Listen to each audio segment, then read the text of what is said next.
Hey everyone, welcome to Being Well. I'm Forrest Hanson. If you're new to the podcast, thanks for listening today. And if you've listened before, welcome back. I'm joined today, as usual, by Dr. Rick Hanson. Rick is a clinical psychologist, a best-selling author, and he's also my dad. So, Dad, how are you doing today? I'm doing really great, Forrest, and I'm especially psyched because we're going to be joined with someone that I have revered, actually, Dr. Sue Johnson, a world-renowned psychologist for about 28 good reasons.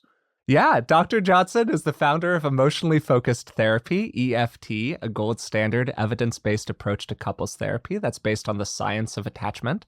And as you might guess from the name, EFT focuses on our emotions and emphasizes how the strength of our emotional connections dictates the quality of our relationships.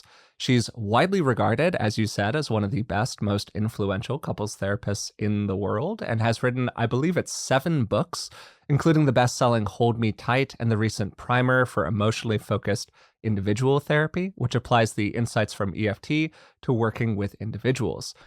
And she's also the author of the wonderful Edgar and Eloise, an illustrated novel that uses its narrative to teach important relational skills and explore what it's like to be human or, hey, a porcupine in an uncertain world. So, Sue, thanks for joining us today. How are you doing? Thank you for that fascinating introduction. Yes, okay.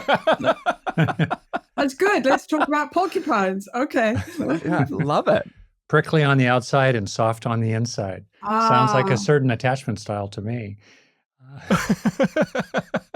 It could even be something to do with the author, actually. That sort of describes me quite well, actually. Yes. It's like some life imitating art, imitating life sort of thing going on here. I like that. Yeah. Yes. Well, Sue, if I could jump in, you're very well known, of course, for creating emotionally focused therapy, which aims at couples, but of course has tremendous value for individuals in couples and individuals generally. What led you to create a new thing? Why weren't the other 250 named psychotherapies already in Wikipedia enough? Including maybe even related to your own personal background. What drew you into creating this? We could start in a lot of different places. I think one place to start is that when I was growing up, my parents fought constantly. In Hold Me Tight, I tell the story of sitting on the stairs with my grandmother, listening to them fight. And their fights were horrendous. And I mean, they never became physical, but they were horrendous. My mother was she was one of the most aggressive human beings I've ever met. And I said to my granny, why do they do this? And my granny said, because they love each other, dear. And the irony there was that that was true. And what was also true was that they fought and made each other miserable. And then when my mother left, my father never recovered from that. He went through World War II. He recovered from all kinds of dreadful things. He was a strong, kind man, okay? But he did not ever recover from her leaving him. So I think I always had a thing about relationships. First of all, I decided that as a young working class woman in England, I was never going to get married because I looked around me at the relationships and they were all absolutely awful. They were all either distant financial arrangements with no particular connection or antagonistic. So then in my doctoral studies, I'd worked a lot with disturbed adolescents. I'd worked a lot with families. I'd worked a lot with individual therapy. And then the last thing I was given was a placement in a clinic. And they said, oh, we're so glad you're here. And we know that you only have to do 2 couples. But actually, since your experience, we're going to give you, if you don't mind, couples on the hour, every hour for 3 days in a row. And I thought, and this is how arrogant I was, okay? I thought, oh, sure. Well, how hard can it be? This. I've worked with individuals, I've worked with groups, I've worked with families. It's going to be, it's no problem. Well, I went into my first couple and I couldn't do anything with them. They were screaming at each other, yelling. I finally came up with incredibly sophisticated strategies were heard all over the clinic by all the other people when I yelled, "Shut up." This I was thought you were just blowing a loud whistle like a referee. No, I yelled. I'm afraid to say I yelled, "Shut I mean, up." I've worked with couples too, and I've thought about literally wearing a shirt with those vertical black and white stripes, Right. with a whistle around my neck to kind of cue them into stay inside the lines, please. No, well, there weren't any lines. And then I Yeah. realized that I had no idea what I was doing. So I was at this point in graduate school, you guys can probably remember this, when you actually believe that every secret in the universe is in the library if you can just find it.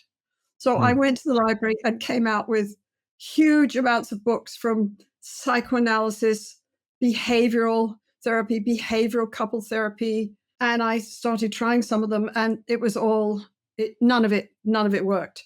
I would try to teach people skills, and they would learn them, and they'd comply, and they'd do the skills, and then the minute the skills exercise stopped, they'd turn around and start shutting each other out or trying to kill each other again. So I thought, okay, nothing works.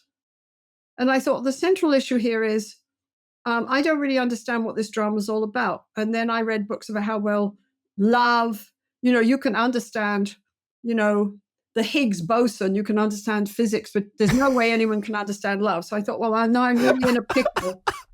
I'm in a real pickle. I don't know what to do. So thank goodness I just started taping my couples. I said, do you mind if I tape you? And I started looking at my sessions, and I became obsessed.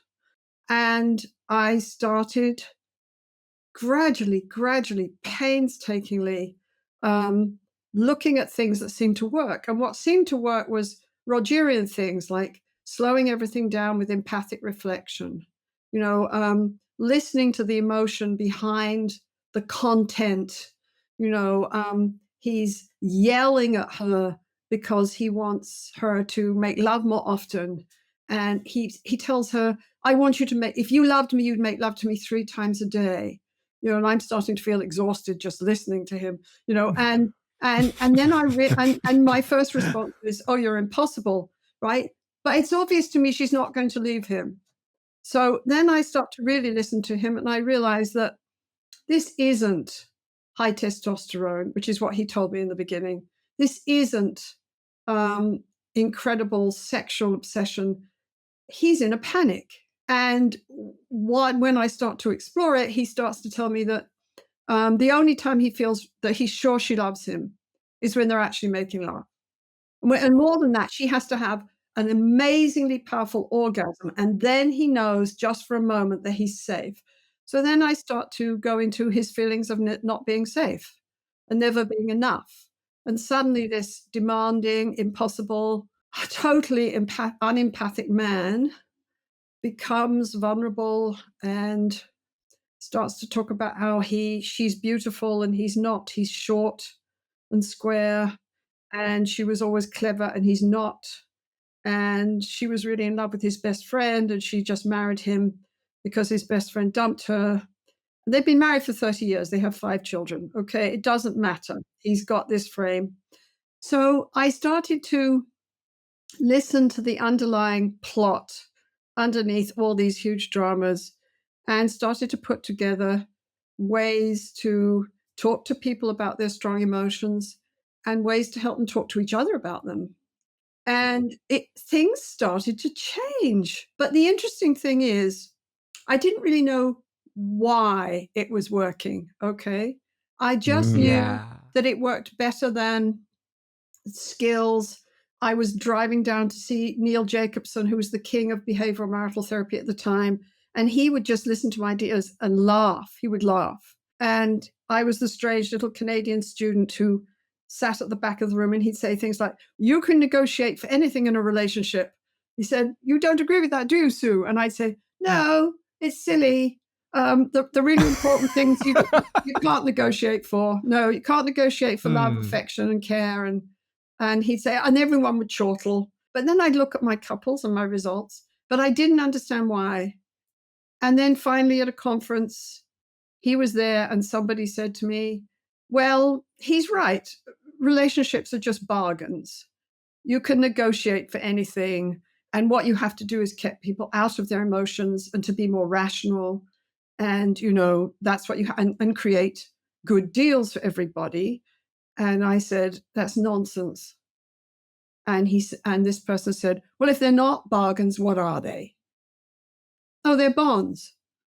And that was one of the moments that defined my life, because John Bowlby and attachment theory, which was not applied to adults at that time, it was only applied to mothers and children. John Bowlby just clicked. It's like, oh my God. This would be roughly the 1980s or 90s? Yeah, 80s, yes, right? 1980s. Yeah. And all through the 90s. Before adult attachment really became a Yes, frame. I tried to say romantic relationships are attachment bonds, and I got crucified. And then social psychologists like wonderful Mario Michelanza in Israel, I started going to conferences and listening to these people, and they started talking about adult attachment. And I became clearer and clearer and clearer about that romantic love is an attachment bond, much like we have with parents. Of course, it's not the same. I don't need my husband to come and hold my hand all the time if I'm in a distressing situation. I'm an adult, so I have him in my head. I have him in my heart, in my body, and in my head. I can hear his voice, a representation of his voice. I can even hear my father's voice, who was my main attachment figure growing up. That's what we do as adults. We carry this drama inside of us, whereas children, they play it out all the time in the world. I think one of the reasons we love dogs is because dogs play it out. Your dog says to you every morning, I love you, I love you, I love you, I love you. Very secure attachment figure. Absolutely. Yeah. So I just realized what was happening. And then my work just took off because I became a prof. I had all these wonderful students. We started doing research. Now we have over 20, 30 studies. We have fantastic outcome data. We have follow-up data. We know our stuff works. Yeah. Attachment gives you a map. How, as a therapist, do you work with something as complicated as a distressed relationship if you don't have a map? Really, you have to have a map to the huge emotional drama in front of you. You have to know the plot, and you have to know what a good ending looks like. Sue, do you mind if I jump in here real quick? Sure. I want to ask you. You've got to jump in. Oh, no, this was, by the way, that was a completely gripping summary of a good 30 years of couples therapy there. Yes, so okay. so that was phenomenal, honestly. And I was totally taken by it. And I want to return you, if we could, because you said so much there that I want to ask you about.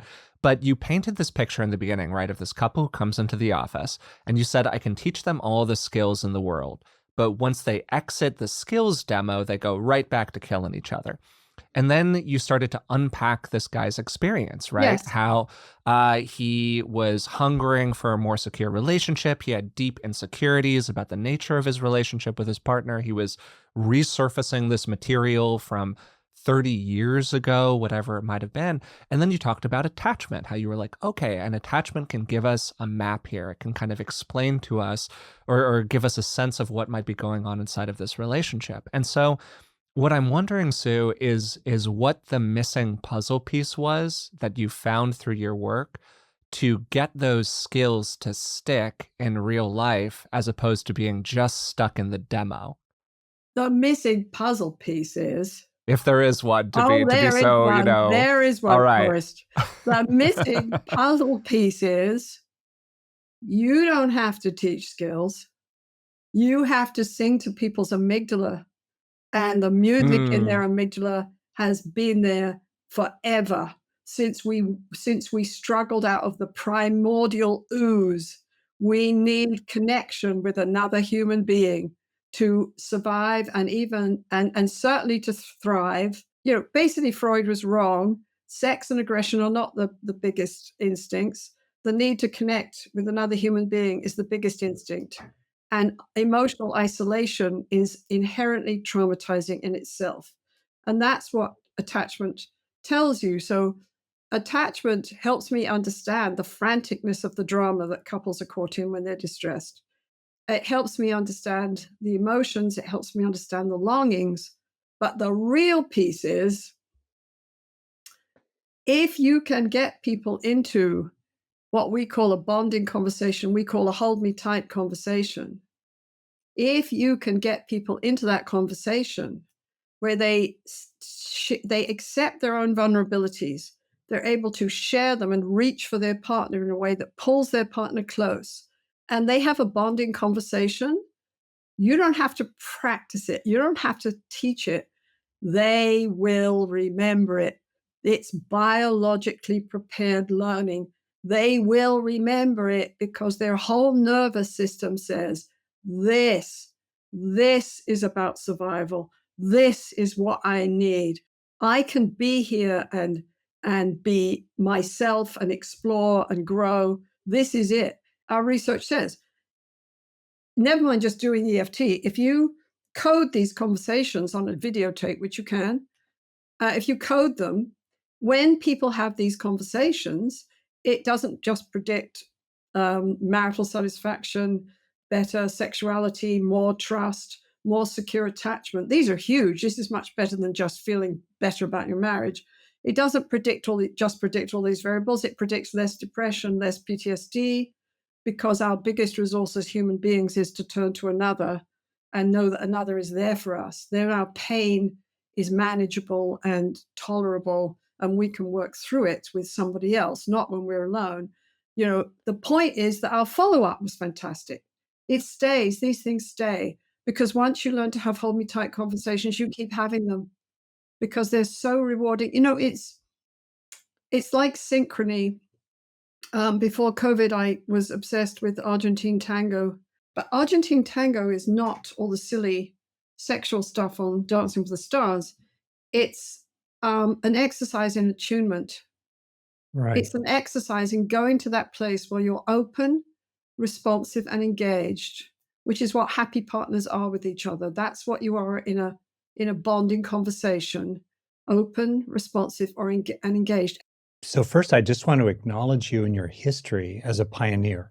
And I was really struck as well by the trajectory of Barbara Fredrickson, who Yes. also risked career suicide in her work on positive emotions, which Yes. again were dismissed as significant whatsoever. So I just want to really tip my hat to you.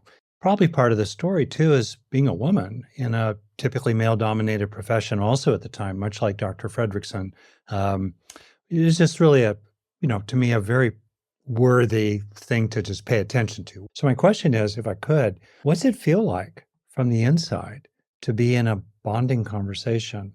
And what are some of the things that people can do themselves to kind of help themselves be in a bonding kind of conversation, especially with an imperfectly attuned partner? Well, we're all imperfectly attuned. We Yeah. have to. It's an ongoing Yeah. way of dancing. You have to learn to dance together, right?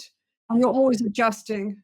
Yeah. In a way other people might put it, what helps us come into the heart and be in the heart and from the heart while it's scary, and also be drawing someone else into that space with you as well. Well, if we look at therapy, but I think it happens in life as well with friends and good attachment figures. We feel we have to begin to get our emotional balance. We have to feel safe enough that we can actually not just stay on surface feelings, which often are irritation and anger, which is, I see it as protest. A lot of anger in relationships really is, where are you? Where are you? Where are you? You don't respond to me. I don't feel like I matter to you. I'm going to yell at you until you respond, right? But it doesn't Right. look The like that. floggings will continue until morale improves. That's right. Yes, that's right. But people don't see it that way. They feel attacked, so then they withdraw. Yeah. And then so you get the dance that messes up most relationships in North America, which is one person's yelling, but the communication is distorted. So they're blaming and putting down instead of saying, I'm lonely, where are you? I need you, come and be with me. And the other person just hears blame and hears, I'm not wanted, I'm not enough. And they shut down. And the more one person shuts down, the more frantic the other person gets, the more they attack. And they're caught in this dreadful dance. And it's the dance that's the problem. They're just human beings. But in order to move into a bonding conversation, and I write about this in Hold Me Tight for couples. But, in order to go into this conversation, somehow, whether it's through friends, therapy, even maybe meditation, some process of awareness, we have to step past the surface reactive, shut down, defensive anger, and meet our vulnerabilities, meet whatever it is that's pushing this. And it's usually sadness, some sort of shame, fear about the self as unlovable, or fear of rejection, fear of abandonment, fear of isolation, which is wired into your nervous system as a bonding mammal. Okay.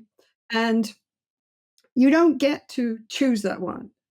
It's not about how intelligent you are or how strong your personality is. That's wired in. We feel safer when we're connected with others. This is all over the place right now. Everyone's decided suddenly that loneliness is a problem. Well, yeah, duh. It shuts down your immune system. It creates you're flooded with cortisol. I mean, we could go into it forever.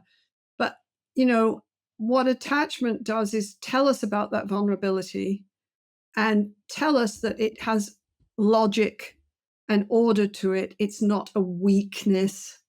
And when people can start to feel it, when Danny can say to his wife, actually, I don't really need to make love to you 3 times a day. I need you to touch me. I need you to reassure me that I matter and that you need me. And I go into a panic when I see you being distant. And I understand how I've pushed you away with all my demands now, but I'm scared. And his wife, this would happen so often in couples therapy.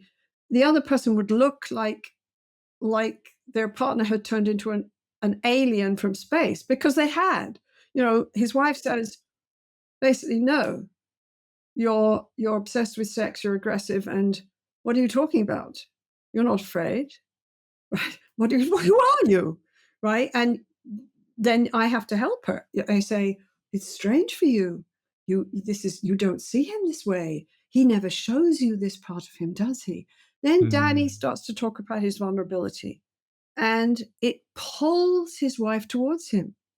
And as he goes into his vulnerability and admits what he needs, most people, you say, what do you need from your partner? They say, I don't know, less conflict, for her to be less mean. They're not aware of their needs. Then Danny can ask for his needs to be met. I need you to touch me. And he does it in a way that pulls his wife towards him, where he's open and helps her be responsive. And she sees him differently and she responds. She doesn't respond out of skill or rational deal or insight. She responds emotionally to her husband, who actually deep down she loves, even though she never enacts that in their relationship anymore, right? She responds. And suddenly he feels safe with her. And then she does the same thing. So being able to sit in that vulnerability, accept it, go past the anger into whatever threat is happening for you. Go past the shame, there must be something wrong with me, and recognize that it's really a fear about the self and share it with the partner. Go into the sadness, because on the other side of sadness is your longing. And you can, I work a lot with trauma with individuals right now, and I'm always fascinated by the fact that I think they're going to go into fear and panic. And actually, they're going into sadness. They're going into grief. They're going into grieving what they never had. They're going into grieving that when they were small and being abused by their brothers, they longed for someone to come, someone to see them, someone to see their pain and say it mattered. And they tell me, I'm depressed. But when we really go into that depression, she's not depressed. She's heartbroken. And when she can talk about how heartbroken she is and how sad she feels, and I'm there with her, and we can walk into that and out the other side to what she needed, and a sense of secure connection with self, that this is what she needed and there was nothing wrong with it. That translates into a secure connection with her partner, because she can then tell him, this is what happened to me. This is where I hurt. This is what I need. I need you to come and hold me. Relationships heal, and they're the most natural place we have to heal. What distresses me in our field is that I look at how we train therapists, and we train them in techniques. We train them in, give me the quickest way out of this with a client. The manual is you have to know to go in and connect with somebody and attune to them. And if you don't know that, you might as well throw your manual out the window. Rogers believed in growing people. Bowlby believed in growing people. Your job is to believe that people can grow.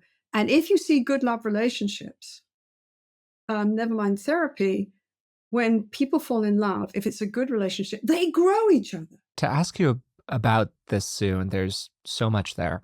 There's might be somebody who's listening to this podcast right now who is going, wow, this sounds amazing. I would love to be able to have this kind of an interaction, this kind of a conversation with my partner.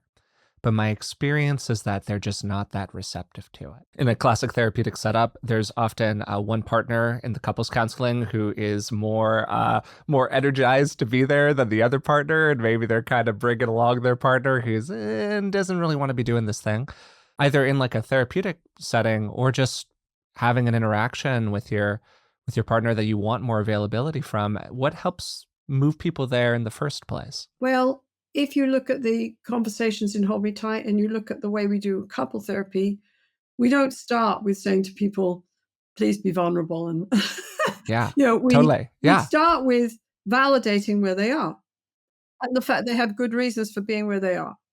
So we start with looking at the dance they do, the pattern they do, and the dance is the problem.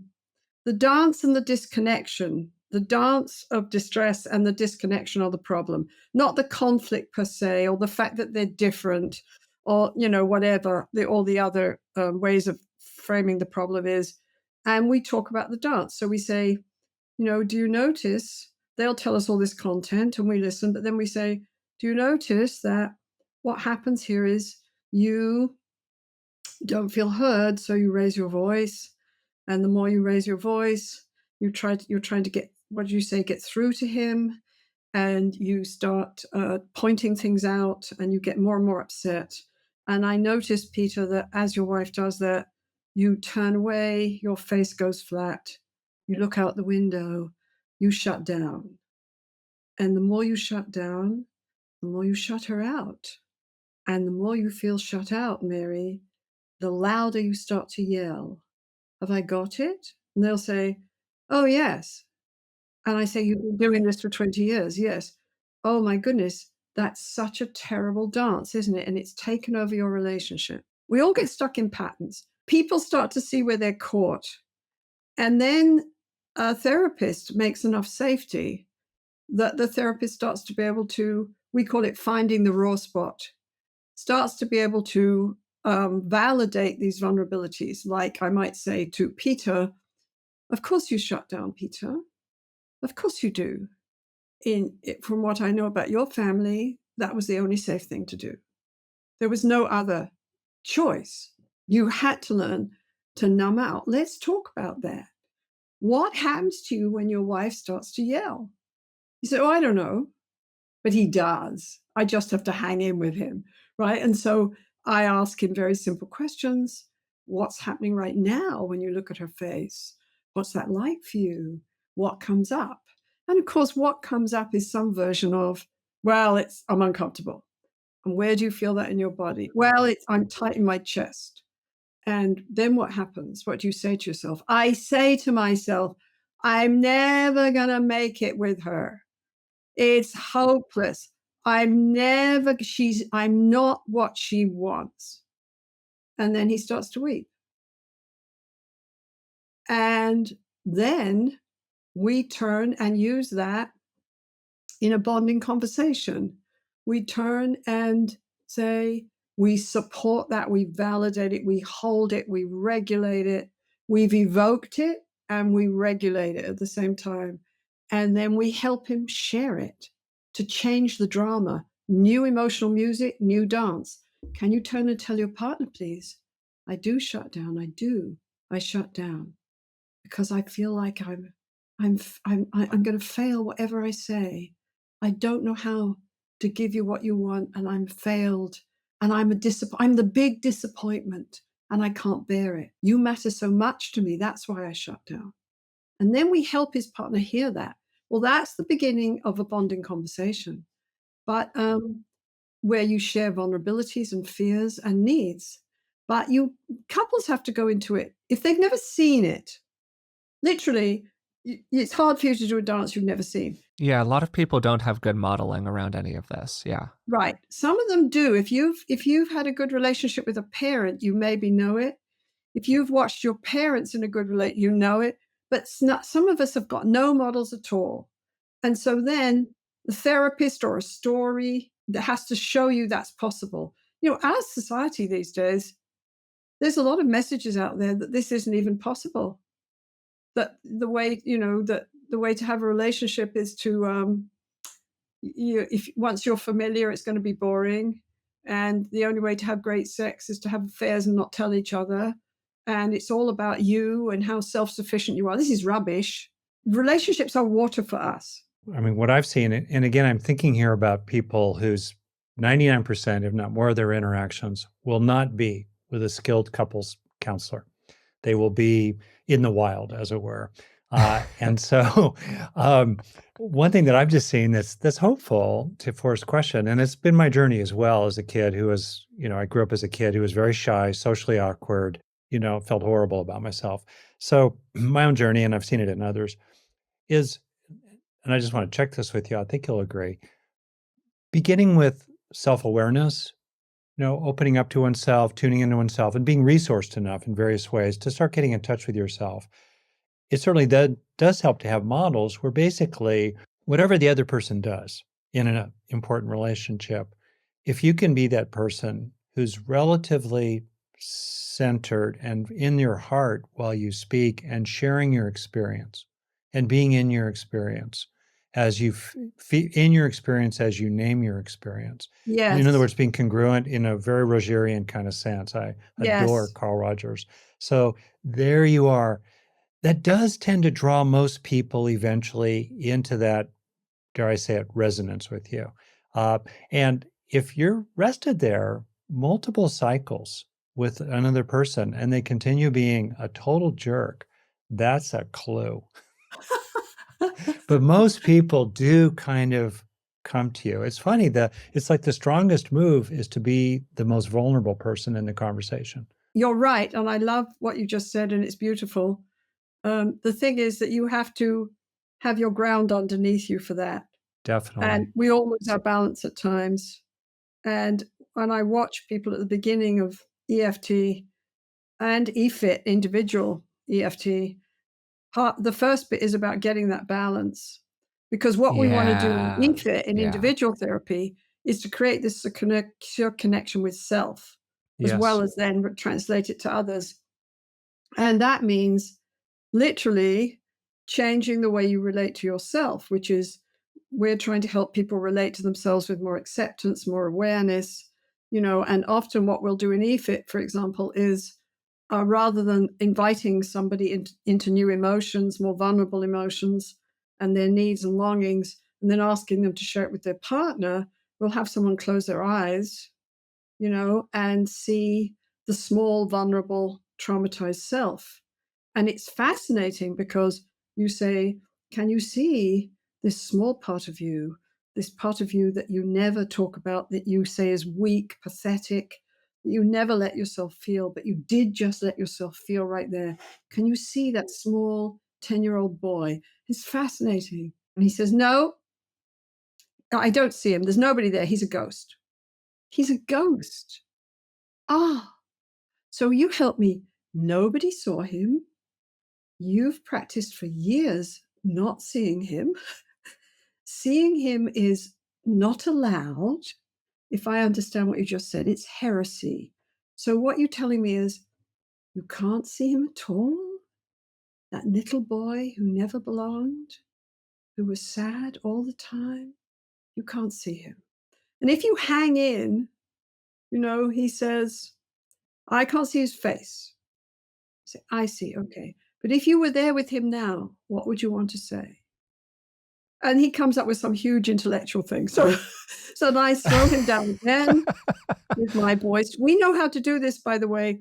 We know how to regulate emotion. If you're going to work with emotion, you have to go slow and low. If I say, can we just stay here for a minute? That little boy, he's 10 years old. You can't see him. He's sort of fuzzy. He's like a ghost. But you know he's there. Can you tell him? I've spent so long not seeing you. I've spent so long not listening to you. Nobody wants to listen to you. Sue says you're there, but nobody wants to listen to you. I'm not going to listen to you. I don't want to see you. And he starts to cry, right? And he says, do I have to do this? I said, of course not. That will go as slow and as, but basically, yes, you do, because I'm doing EFIT. I know where I'm going. Eventually. Yeah, I got one day. Yes, but I say, no, of course not. I have a question about this, Sue, because I'm not aware, actually. I've always felt like EFT and IFS-based approaches have a lot of like natural synergy with each other and kind of overlap with each other. Is that kind of explicitly parts-based work something that you think can be useful for people in the course of EFT or EFIT? Yes, but we mostly get people to talk about vulnerable parts of themselves or attachment figures, where we're attachment based, so we have a particular map. I think we have a different way of working with emotion. We don't go into naming all these parts because for me that becomes rather an intellectual prefrontal cortex thing. Sure, it can whereas be, yeah. I want to sing to people's amygdala, and it naturally evolves in the therapy. When somebody's ready, and it's interesting how getting close to that vulnerable part is a process. Somebody says, well, I can see her from a distance, but no, I'm not going to speak to her. And I say, okay, just tell her I see you. And I'll bring up all the powerful words she's used: suffering in silence, all by yourself, invisible. Say, I see you. Can you tell her that? And then in the next session, suddenly she says, I think I'll go in and hold her. I say, okay. So it's got its own logic. It's not parts from the top down outside. It's parts from the bottom up. And we know it works. We're doing it. We've just done the first big study of EFIT. It's not out yet, but the results are really good. We know it works. And we also know it works really well with traumatized folks, because from my point of view, trauma is lots of things, but basically it's an emotional disorder. It's a disorder of emotion regulation. And it seems to me you can help people in lots of ways in trauma. You can help them with yoga, exercise, whatever. But if you're going to go to the heart of the matter, if you're going to change the organizing thing, that the music that defines this dance, if you're going to change the heart of the matter, you've got to go into the emotion, in and through it with somebody. And you've got to be able to do that. So 3 things here quickly. First, your new moniker, the Amygdala Whisperer. Okay. I want to see that license plate frame in your car. All right. Okay, very good. I can see you driving like a giant Jeep pickup truck with huge tires, the Amygdala Whisperer. The lifted bass rolling people will be following you down the freeway. Okay, that's first thing. Second, I'm reminded of the quote, I think you know it, I believe from Frieda von Reichmann, who said in a nutshell, the client needs a new experience, not a new idea. That's right. And we are busy giving people new ideas and new thoughts and new behaviors. And we know that change comes from new experience. And, in my book that I wrote about Edgar and Eloise, Edgar's a crow, Eloise is fox. Edgar says, I'm a pathetic, weak, ridiculous crow. And Eloise, like a rather in a distressed couple, Eloise says, indeed you are. And you're going to have to improve if you're going to talk to me, because I'm a totally glorious animal. I'm so beautiful, I could cry. And then somebody giggles, and it's this chubby little porcupine who's a therapist, who takes Edgar through the growth process that we see in EFT with couples and in EFIT. He makes it clear how the animals are stuck in very dysfunctional ways of dealing with their fear. But it's a story about how we define ourselves and how we relate to each other and how we deal with very basic, difficult emotions like fear. And you're right.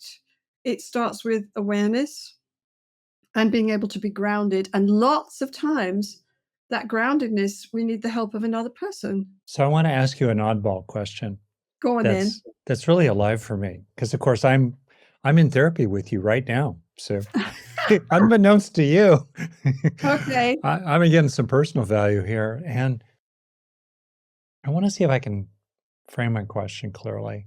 I think, and it's been true for me, that one of the most important relationships to develop,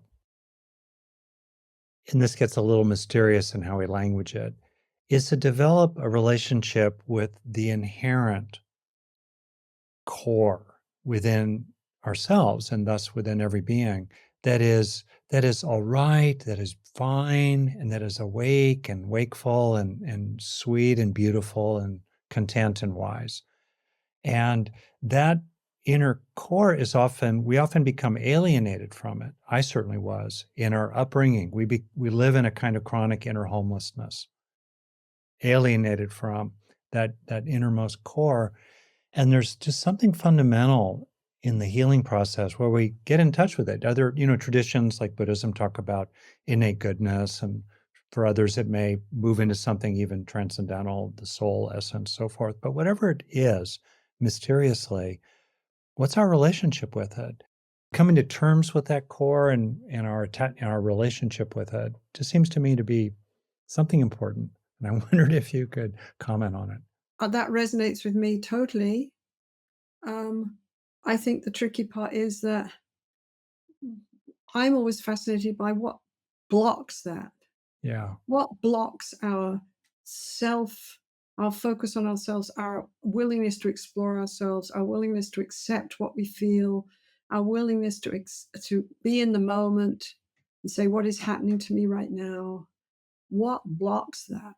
In other words, what blocks the identification with Yes. that beautiful, already innately pure and okay and intact parts of ourselves? Yeah. I mean, basically, fear blocks it. Fear. Yeah. And so I can't be with it. I can't accept it. I can't listen to it. Really, what do we do with emotion? We focus on it, track it, validate it. We say emotions are logical. There's nothing illogical about emotion. There's a reason. There's an order to emotion. There's a structure. And if you know what it is, you can befriend emotion. You can stay with it. So let's talk about fear. And what we find, and I think this is true in meditation, it's true in all kinds of awareness things, you have the faith in yourself that you can tolerate it. You feel it. And as you do that, it becomes more specific. Right? So I think that's even true with huge fears. Like I was talking to my son yesterday, it was Easter, and we were talking about what Easter's about, and religion and what religion's about, and that everyone is afraid of dying. And he says to me, I'm not afraid. I don't think I'm afraid of dying. I think it's just going to sleep. But then he said something that I think is universal. He said, I think what I'm afraid of is pain. And I said, because I'm a therapist, and I said, yeah. My sense is it's more than that. It's not just pain, it's pain coupled with helplessness, that there's nothing you can do, and that your whole being becomes just about pain. And he says, yes, that's right. And for me, that was a positive conversation about something very difficult that most of us avoid, because it specified things. And what the research says is one of the things that keeps us trapped in fear is that we generalize it and we catastrophize, we make it huge and vague, and then we can't deal with it. It's overwhelming. By its very nature, it's overwhelming. And I see that in relationships all the time. Somebody is highly, highly anxious, comes in with all kinds of diagnoses. What it really boils down to is they're terrified to trust anyone. So they're perpetually alone and they can never center themselves because they're always watching for threat of being rejected and abandoned. And they're always on guard and they can never just calm down and listen to themselves, right? And Yeah. sort of get grounded and say, Yeah. I'm afraid of being rejected. I'm afraid I will look into your face and I will see that I am not acceptable to you. I mean, Carl Rogers, just the innate goodness in people deep down inside, that more organismic approach historically. If I know we're going to be finishing soon and I want to slip this in, much of the framing of what we've talked about has to do with individual A and individual B, let's say, and what individual A hopes to receive from individual B, and being honest and vulnerable and in a bonding conversation about that. That's great, receiving.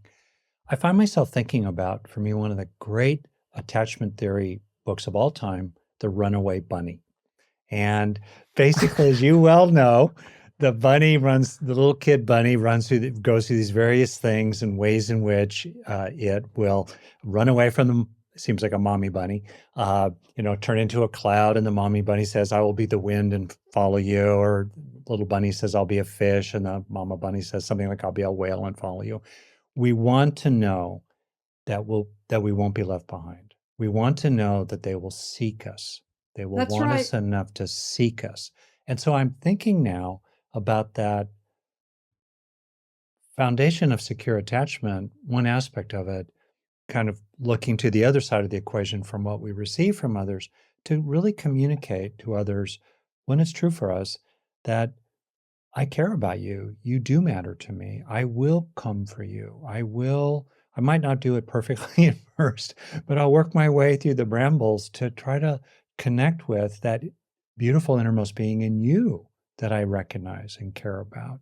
Anyway, I just want to kind of bring all that up and see what you think about it. I resonated with it completely. And what came up for me was I think that one of the biggest things that influenced me is I grew up in an English pub. My father ran a pub and it was a working class pub. And it wasn't a pub like people know pubs now. It was basically a community center, okay? Yeah. And people would come in and you feeling that people want to reach for you. I can remember watching my father, a man would come in at 6 every night. He'd say the same things to my father, the same exact things, superficial things. Hello, Arthur, how are you? How's the weather? The weather's bad. Oh, yes, it's always bad. What about the D? Yes, the buses aren't on time. And it was obvious to me that the content was irrelevant. I thought, what is happening here? What is happening here is that man would sit down on the stool and express in lots of ways with his face and I'm alone, I'm alone, I'm alone. And I come in here to talk to you every night. And my father would not just give him a beer, he'd lower his voice, he'd call him by name, and he'd reach his huge hand out and put his hand on this man's hand on the bar. And the man always left his hand on the bar. And I think, because I'm little, oh, my daddy loves that man. Right, my daddy's taking care of that man. So I was taught to see past the superficial conversation because English people are incredibly good at superficial conversations. Okay, I mean, like really, that's where Monty Python came from. Silly superficial conversations, but we all long for that connection. We want to be seen. We want to be believed in. We want to be trusted. We want to know we're valuable to people. We want to feel that we're with people whose fundamental stance is, I will come find you. But that is so different from so much of what is happening in our society right now, which is it's all about you aren't even supposed to need that. You're supposed to look in the mirror every morning and tell yourself how wonderful you are. This is nonsense. This is toxic nonsense. I think of Winnicott's line. Daniel Winnicott, the great child psychiatrist, talking about kids who play withdrawal games, peekaboo or hide and seek. And as he put it, a joy to be hidden, a disaster not to be found. We Exactly. all want to be found. We want people who will seek to find us.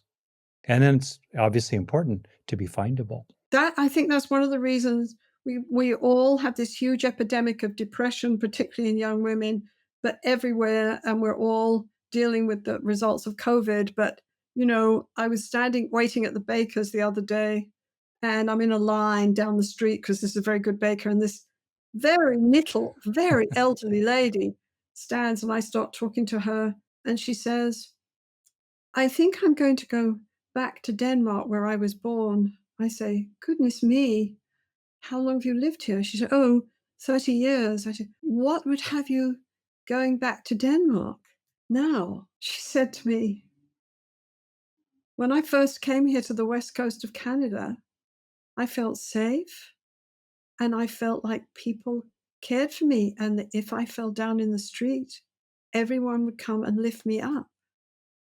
And I said, okay. And now? She said, oh, no, they wouldn't do that now. I think if I fell down, people are very busy. My heart broke. Wow. And so you're right. I think we're dealing as a society and as therapists and as people in relationships, we're dealing with, in the end, we seem to have created a society that doesn't fit our human needs at all. It fits our needs to make money. It fits our needs to have bigger houses. It fits our needs to have, one bathroom for every bedroom. But what about our human needs for connection and contact? If we take attachment seriously, that we're wired for connection, whoa, we're in trouble. I want to ask you a little bit just here at the end, Sue, if it's okay, about that individualistic mentality and the idea of, a joy to be hidden, a disaster not to be found. And what I mean by that is that, we want you, Rick was talking about, we want to be sought, and you were affirming that very much. And it made me think of my own life and my own journey, where I think that for a long time I was a very individualistic person inside of my relationships. I was very much about, I am safe as me, and the more that I enter into this dual relationship, the more inherently vulnerable I become, right? The more inherently unstable things become, because suddenly I'm reliant on something that isn't me. And that's a real adventure for people. That can feel very uncomfortable for them. And I think that's where a lot of the strength of the ideology of individualism kind of comes from. It's like, oh, you can trust yourself because you know what's going on in there, and you don't really know what's going on in that other person over there. For people who have that kind of an orientation, who walk into the room to do couples therapy, which is all about relationality, it's all about dual connection, it's all about relying on another person, how do you help them start to get comfortable with that kind of vulnerability? Like, what do you think helps them? Well, first of all, you have to find a way to very gently question that whole stance. So, when somebody's, I'm thinking of an extreme situation, okay? So somebody's wife says, well, you just act like I'm an inconvenience, and it's been going on for years, and I can't get through to you, and you don't seem to, it's not a priority for you to be with me. So I just feel so helpless right now that I just feel like there's nothing for it. I'm going to leave you. And I look at him and I say, and how do you feel when she says Mhm. that? He's a human being.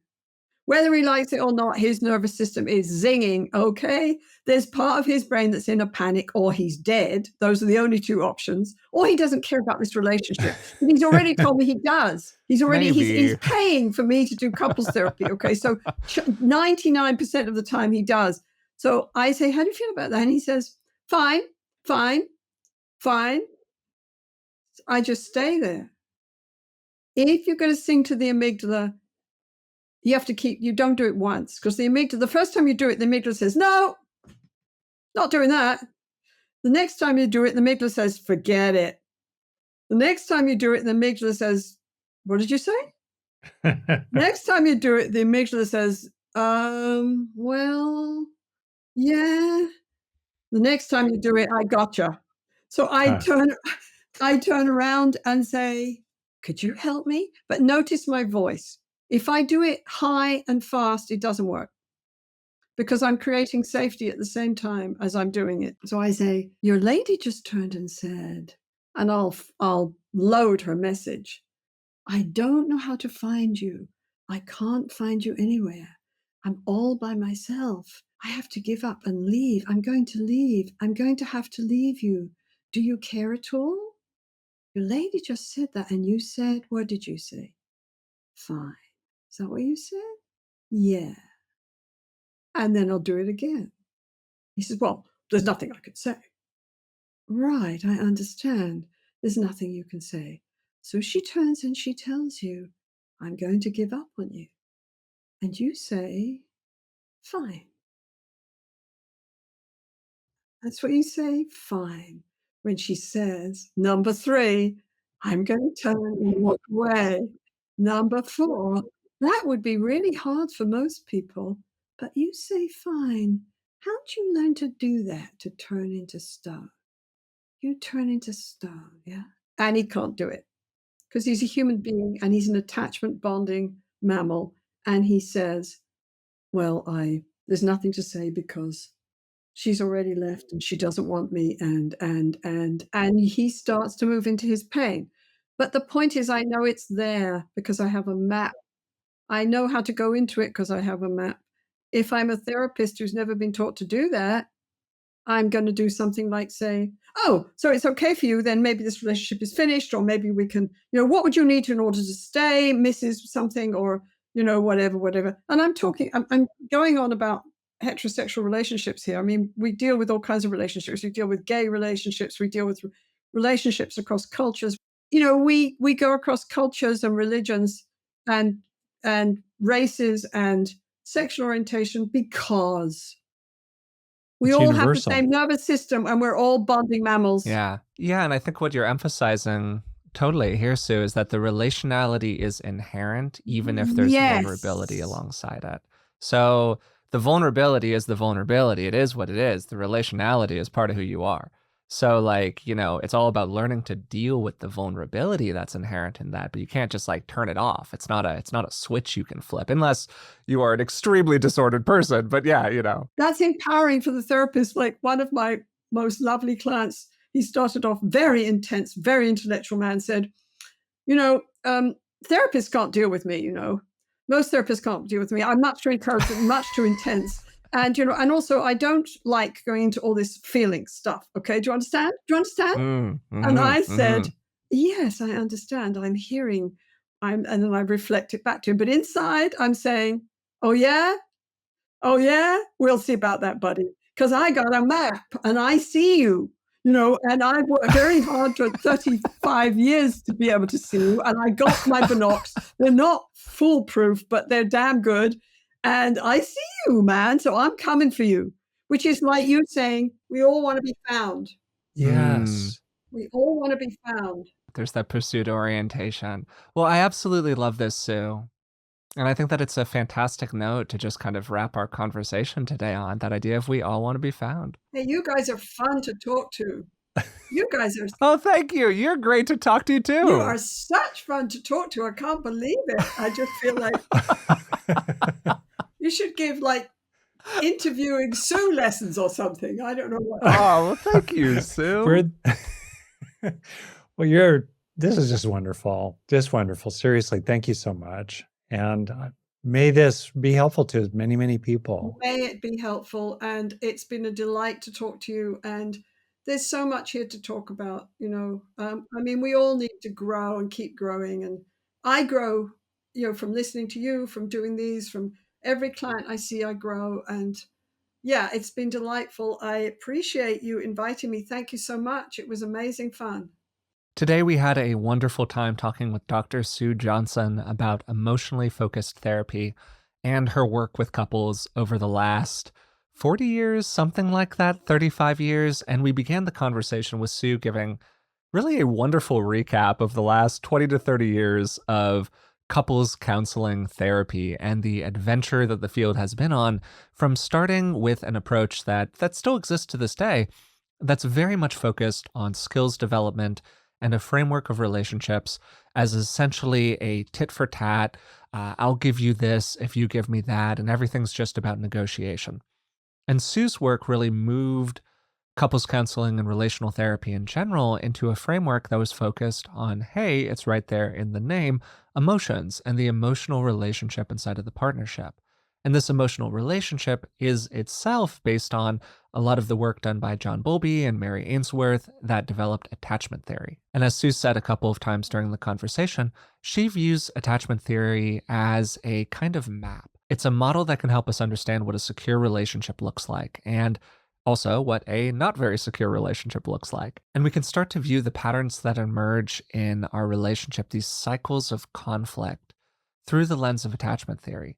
And one of the things that's really cool about EFT, and one of the reasons that I think it's been so successful as an intervention, one of the things that makes it work so well is that it approaches those interactions, those patterns, as if they're the problem. So it's not so much that the partners are the problem, it's the patterns that are the problem. And that framing, for starters, can be way more approachable for people when they walk into the office the first time. And hey, if you're thinking about how to apply this in your own life, we can really take a lot of lesson from that as well, right? When you start making ad hominem complaints about your partner, that's a really slippery slope.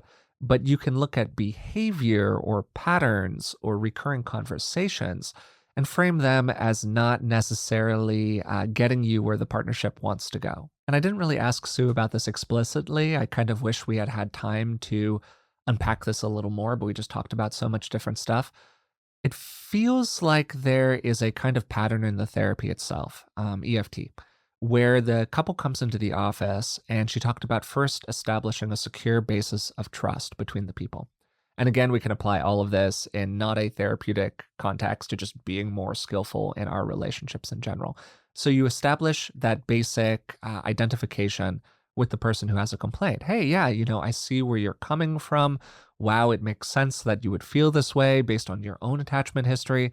Wow, you had all of these things happen to you that were profoundly meaningful for you, and of course, influence the way that you view relationships. And yes, you have this recurring problematic pattern inside of your relationship that you're not very happy with anymore. And then there's this attempt to move the I don't even really know the right way to put this, but to basically move the foundation of the interactions toward one that is more emotionally focused, toward one that is more relational, that is about underlying deep emotional wants and needs. Where's this behavior coming from? What does it say about the emotional desires of the partners involved? What is the real attachment communication that is being expressed by this pattern? Is there a desire, as we talked about during the conversation, for one of the partners to feel sought more? Is there an underlying feeling of insecurity, of vulnerability, of not feeling like a person is enough? And this shift in the room occurs very slowly. Sue talked about going through these repeated patterns of interaction with a person, where you get 3, 4, 5 cycles of interaction, where the therapist is moving very slowly. The voice is relatively quiet. There's a thoughtfulness to the whole process around engaging the amygdala, as Rick called her, the Amygdala Whisperer, which was a pretty fun moment in the conversation. And a theme that came up throughout that we really focused on at the end is that relationality, this kind of deep emotional connection with another person, is inherent to us as people. Yes, there are sociopaths and psychopaths out there where maybe this isn't the case, but for 99% of people, we are relational beings in one way or another. And that relationship might feel unstable, it might feel insecure, it might feel painful, it might evoke feelings of sadness or anger. And that's all really understandable. That's all really normal part of being human. But just because you've cultivated this strong sense of individualism, this feeling of standing on your own and how you don't need other people, and being with other people is really quite uncomfortable because it means that suddenly you have to rely on something outside of the self. Well, sure, you might have built that over time, but that doesn't mean that you don't need relationality still. That doesn't mean that you don't have a desire inside of you for it. You've just cut it off. And that experience of reconnecting to that truth, right? That the primacy of relationship, the needs that we have for emotional, empathic, vulnerable connection with another person, reattaching to that for people who have become essentially excessively individuated out of a defense mechanism is a huge part of the therapeutic process for many people. I loved this conversation with Sue. I felt like we talked about so much that I couldn't even think through everything that we talked about to recap it here at the end. So I just named some of the things that stood out to me. Again, she's the author of the bestseller Hold Me Tight. And she's also the author of Edgar and Eloise, an illustrated novel that is aimed at younger people, but again is one of those books that I think almost anyone could get some value out of. If you enjoyed learning about Sue's work, I've included a bunch of links to it in the description of today's podcast. I've also included links to our social media accounts and our Patreon account. It's patreon.com/beingwellpodcast. And if you've been listening for a while and would like to support the show, hey, you could always check it out. Also, if you could take a moment to leave a comment, maybe a positive rating and review on, I think iTunes is the best for us, the whole Apple platform. But hey, if you do that anywhere, we also really appreciate that. So until next time, thanks for listening, and I'll talk to you soon.